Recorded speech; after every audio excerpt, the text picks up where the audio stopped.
Good morning class. आज हम आपका लेसन नंबर 1 की एक्सरसाइज करेंगे। क्वेश्चन आंसर हमने कर लिए हैं।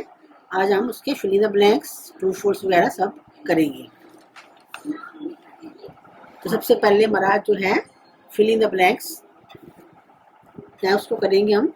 तो first fill up is India was called dash in ancient Buddhist text.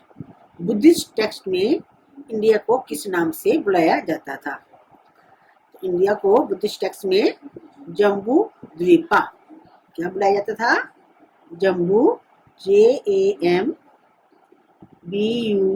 Jambu Dvipa, DVIPA। India को बुद्धिस्ट टेक्स्ट में जम्बू द्वीपा के नाम से बुलाया जाता था। Next fill up, Mughals provided dash stability to the country for 2 centuries।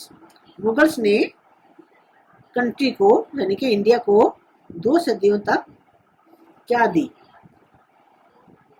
किस चीज की वो stability the? Political. Answer is, इसमें ब्लैंक में क्या आएगा? Political.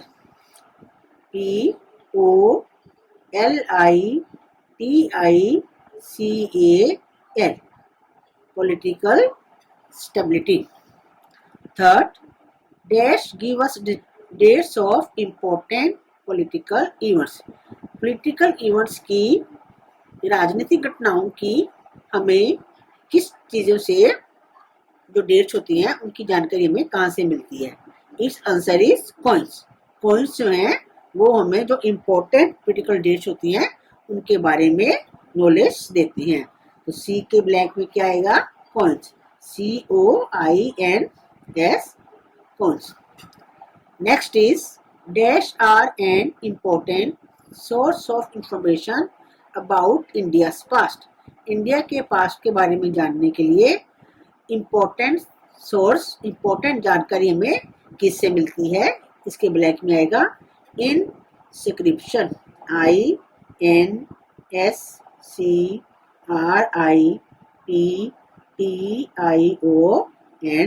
INSCRIPTIONS, inscription.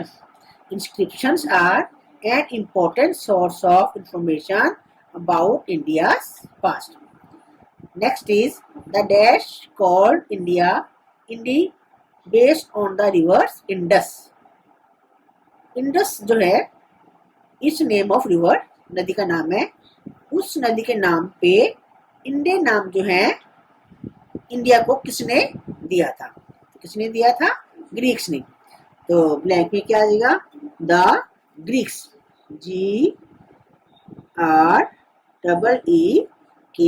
GREEKS, the Greeks called India based on the river Indus. ये आपके फिल इन द ब्लैंक्स हो गए। नेक्स्ट है right T for true and F for false statement। First is the Mughal have no influence on Indian culture. Mughals का Indian के culture के ऊपर कोई भी प्रभाव नहीं था। आज जितनी भी हम बिल्डिंग वगैरह देखते हैं, मोन्यूमेंट्स देखते हैं, तो मुस्लिम मुगल्स उन्होंने बनाई हुई है ना, तो मुगल्स का फिर इन्फ्लुएंस कैसे नहीं होगा? तो इसका आंसर जो है false. The Mughals have influence on Indian culture. इसमें नो नहीं है, नो नहीं आएगा, तो इसमें इसका आंसर है false. The Mughals have no influence on Indian culture.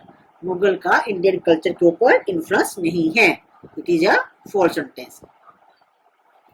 B, the Raj Tarangini is a chronicle written by Kalhana about kings of Kashmir। राज तरंगिनी एक कॉर्निकल है जिसे कल्हन ने लिखा था। इनके बारे में? कश्मीर के किंग्स के बारे में। So it is a true sentence. Next, Niccolo Conti was an Italian ambassador in the court of Chinese emperor Kublai Khan.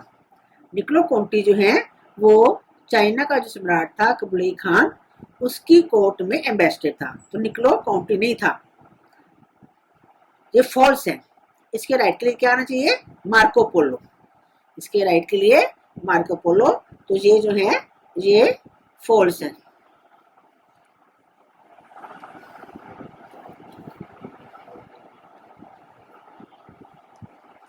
Next is many Indians visited foreign countries during the medieval period.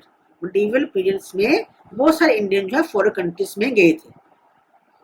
Indian गए थे कि foreign travellers आए थे, जैसे आपको lesson read किया था, आपने सुना होगा। तो इंडियन नहीं गए थे, फॉरेन ट्रेवलर्स जो हैं वो मिडीवल पीरियड में इंडिया आए थे, इसलिए ये सेंटेंस भी क्या हो गया, false. Next, the term India was used by Minhaj Siraj in 13th century. 13th century में इंडिया को इंडिया किसी ने बोला था, मिनहाज सिराज ने। So it is a true. Next is monuments are studied by historians to understand the style of architecture। Architecture के style को समझने के लिए हिस्टोरियन जो है वो मोन्यूमेंट्स को स्टडी करते हैं। It is a true sentence.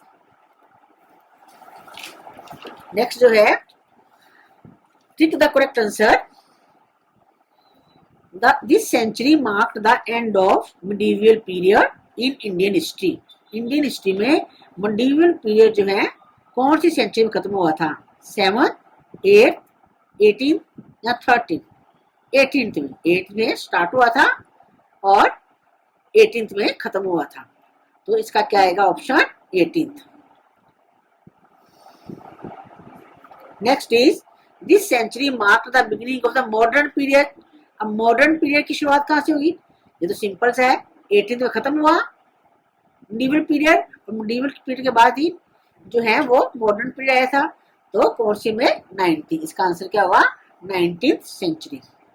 Third is there invasions marked the beginning of the medieval period in India. Medieval period में किसने आक्रमण शुरू किए थे, किसके आक्रमणों से शुरुआत हुई थी मिडीवल पीरियड की, तो इसका आंसर है Turkish. Turkish answer is Turkish. Next, Humayunnama a biography was written by. Humayunnama एक बायोग्राफी है, जिसे किसने लिखा था, answer is Gulbadan Begum. Now match the following, match the two column. तो फर्स्ट है पृथ्वीराज रासो, जो आपको जब लेसन कराया था समझाया था मैंने, पृथ्वीराज रासो किसने लिखी है, चांद बरदाई, तो चांद बरदाई भी क्या आएगा, ए। उसके बाद विक्रम देवा चरिता, विक्रम देवा चरिता किसने लिखी थी, बिल्हाना। इसका आंसर जो है किससे मैच कौन होगा, बी से, बिल्हाना। उसके बाद एपिग्राफी, एपिग्राफी किसको बोलते हैं, स्टडी ऑफ इंस्क्रिप्शन। इंस्क्रिप्शन की स्टडी को क्या बोलते हैं, epigraphy. Next is Tughlaqnama. Tughlaqnama किसने लिखी थी, अमीर खुसरो। अमीर खुसरो ने कौन सी वो लिखी थी, तुगलकनामा। नेक्स्ट है न्यूमेस्टिक्स। न्यूमेस्टिक्स जो है क्या है, स्टडी ऑफ कॉइन्स। कॉइन्स की स्टडी को क्या बोलते हैं, न्यूमेस्टिक। कॉइन्स की स्टडी को क्या बोलते हैं, न्यूमेस्टिक। तो ये आपके एक्सरसाइज होगी, इसे आपने कॉपी में करना है और साथ में लर्न करना है, क्योंकि आपके जो है एग्जाम्स भी होंगे, तो आप इसको ध्यान से लिखिए, लर्न करेंगे और अच्छी तरह से पूरा प्रॉपर ढंग से लिखना है, और क्वेश्चन भी आप लर्न करेंगे। Okay 7th class.